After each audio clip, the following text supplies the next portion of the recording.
and say something. I'm back. Before we get to it, make sure you like, comment, subscribe. Make sure you always watch the full video. Man, what's up, everybody? Welcome back to another episode of EOS. It's 1090 Jake, man. I'm rocking with y'all, y'all rocking with me. And for this video, we're going to be speaking on a Miami blood rapper who snitched, got shot at, then snitched again.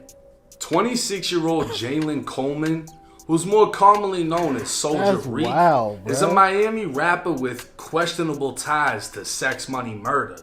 An infamous gang formed in the Bronx that was once part of the United Blood Nation.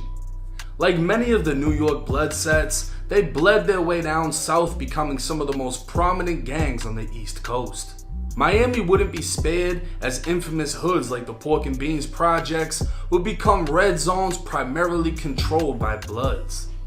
Reek would claim the Scott Lake neighborhood in Miami Gardens and can be seen throwing bees all the way back in 2014 at 16 years old. Which would be confusing because he can also be seen throwing up Crip on his first day of school. So let's just say at this point, Reek hasn't picked a team, or at least a gang, because Reek was actually on the school football team and would even be leaving the K out of words to not disrespect his Crippin', because you know CK is Crip Killer. It wouldn't be until 2015 when Reek could be seen throwing up sex, money, murder, but he's actually throwing it down.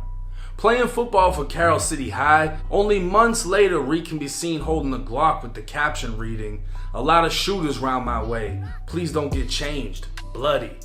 It would seem 2015 was the year Reek transitioned into the streets, as he was now a full-blown gang member. By 2018, Reek was dropping music videos in the jungles of Miami and inside of a garage.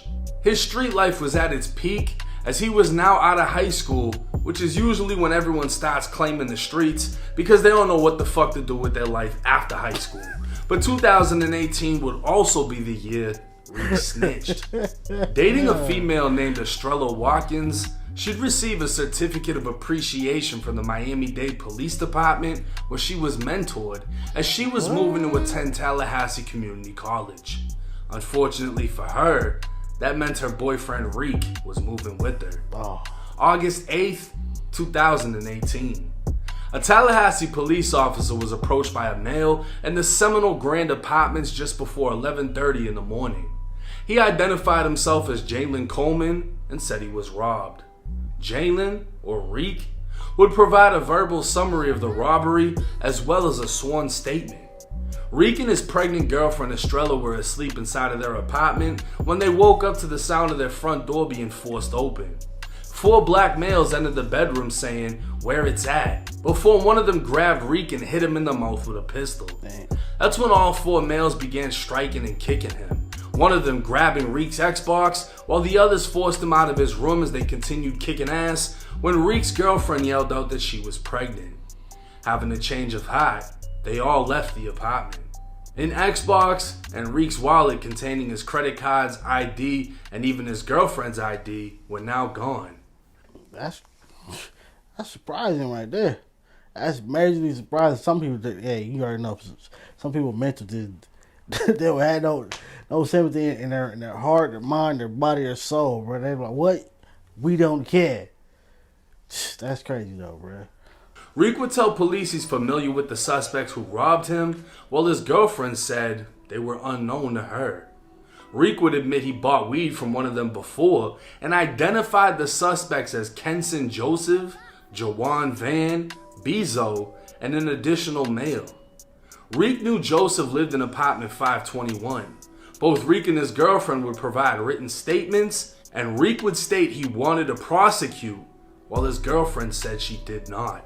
Another officer responded to the scene and was informed by an unidentified male a neighboring apartment had also been burglarized. I'm not holding it down, but the officer would make his way to apartment 521's door, noticing it was open but not damaged.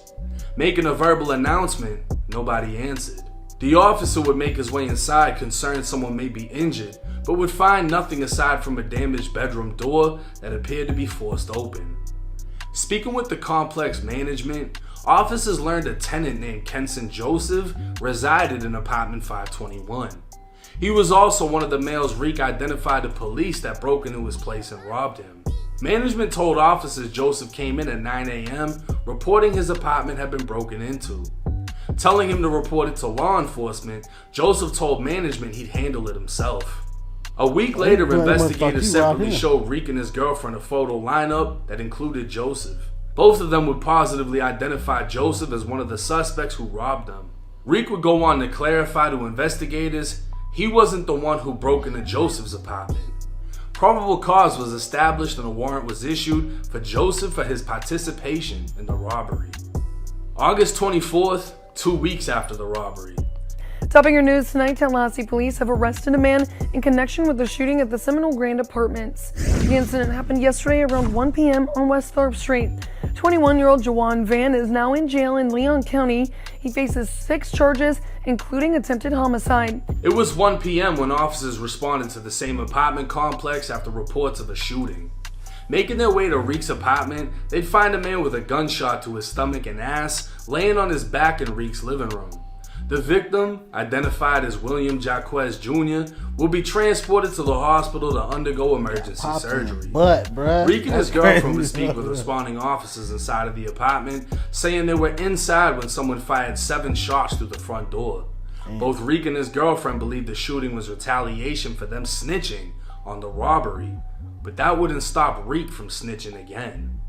Reek would tell investigators he and Jaquez were walking in the apartment complex, headed towards the mailboxes when Reek saw a maroon Hyundai drive past them. As the vehicle slowed down, Reek saw Jawan Van, the same male he identified from the robbery. Jawan was yelling from inside the vehicle as Reek and Jaquez turned around, making their way back to the apartment. As they were walking, Reek noticed Jawan on foot, trying to sneak up behind them. Reek started to shove Jaquez into the first floor hallway as Jawan lifted his arm, aiming a gun. That's when gunfire erupted. Reek told investigators he believed Jawan was attempting to sneak up and kill them from behind. Jaquez would also pull a firearm, shooting back before handing the gun to Reek, who told investigators he too fired the gun, hoping to scare Jawan off. Running into Reek's apartment, they shut the door as Reek entered the bedroom where his girlfriend was, while Jaquez stayed in the living room. She'd ask about the gunshots she just heard when all of a sudden bullets started flying into the apartment. They were coming through the front door and shattering the glass of the rear door when Jaquez yelled out he was hit. When the gunfire stopped, Reek's girlfriend would go to help Jaquez while Reek called the police.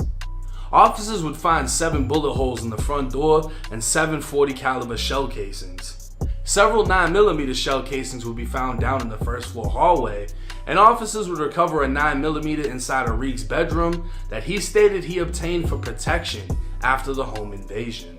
Reek would tell the officer he only saw Jawan inside of the vehicle and was familiar with him through multiple prior contacts as they had a friendly relationship. It's crazy how it's like he going to war with somebody who live in the same apartment building. But then they say, you know, when you live in an apartment complex, your stuff coming up missing, it's more than likely your neighbors, bro. That's sad, dog. That's sad. It's like, you know, we both struggling. We both live in the same place, but you want to take my stuff. That's sad. For the home invasion. Come to find out, Kenson Joseph sold weed to Reek, and the day before Joseph's house was broken into, Reek called him, and Joseph said he wouldn't be back until the morning. When he got back, he saw his house was broken into, and his weed, Xbox, and gun were gone. That same gun would be found by officers in Reek's apartment. That Xbox would be taken back by Joseph in the home invasion. Reek would post a video to his Facebook wearing a gold watch and red sneakers, also taken from Joseph's house, while a man behind him can be seen flexing with Joseph's stolen handgun. That video is still posted to Reek's Facebook. That's so crazy, all in all, bruh. Soulja Reek, the Miami goon claiming sex money murder, broke into his weed man's house to steal his shit. His weed man would do a home invasion, Reek would get pistol whipped and beat up, then snitch on everyone who did it. Finding out he's a snitch, Jawan would slide on Soulja Reek and end up shooting the shit out of Reek's homeboy, and Reek would snitch again. Jawan Van would be charged with attempted murder, but end up with 5 years in prison for home invasion and aggravated assault. What's crazy is Reek's girlfriend, who in 2022 became a corrections officer in Georgia, kept it more gangster than Reek, as she didn't even want to press charges, while Soulja Reek was calling 911 and wanting to Yeah, cause she already knew. She like, look, I'm going to be in jail with the gangsters. You feel me? So therefore, if I'm in there, I'll come in there and I'm a CO, and they know I'm snitching on the street too. Yeah, she was not gonna last, bruh. She was not gonna last at all. For his snitchery, Soulja Reek would only do 60 days in jail for hitting a lick on the weed man's house, followed by 2 years of probation and 100 hours of community service. With his ops in jail, Reek would eventually move back down to Miami to continue his gangster rap career as if nothing ever happened. Now this case is crazy, and I ain't gonna lie, Soulja Reek is dangerous because he's the type to violate you, and when you violate back, he snitches on you. That's a bad dude. That's somebody nobody wants smoke with because you can't fuck with him. He'll violate you illegally, steal your shit, break into your house when you're not there, grab all your stuff, da da da da. But then when you go into his house and get his mind right, he's calling the police, putting them all on you. It's like, damn. And then you still running around doing this, claiming blood, sex, money, murder. I'm from Miami. I'm in the streets. We got 30s and choppers. And it's like, boy, you be telling. Like, what the fuck? Like, your gang backup is the fucking police department. Like, instead of calling your homies to slide, hey, you finna call troll. That's crazy. Like, that's like the definition of a fucking rat. Like, you a bad man. They came into my house. I want to press charges. I want to do this. His gun's my gun, but I stole it from his house. But fuck that. He tried me, so I'm telling on him. Like, damn. You a bad man, Soulja Reek. Now, looking at his views, obviously his rap career ain't taking off, and it doesn't deserve to because of how much snitching he's done. I mean, you put somebody away for 5 years. Yeah, you could say, like, he shot at you, you know what I'm saying? But then again, you snitched on his homie who was getting his Xbox back. Like, for all the gamers out there, how would you feel if somebody came in your house and stole your PS5 or your Xbox? You gonna want the shit back. All Joseph did was go and get his shit back. And then he told on him. And then his homie was like, oh, you finna tell on my homie for getting his shit back? We can't play Xbox. We ain't getting on Warzone no more because you told and took his shit. I'm sliding on you. So his homeboy slid on him, fired his shit up, and then he got told on. That shit is unexcusable. That shit, there ain't nothing you could come up with to be like, oh, nah, but it ain't even go like that. It ain't. That shit there, nah.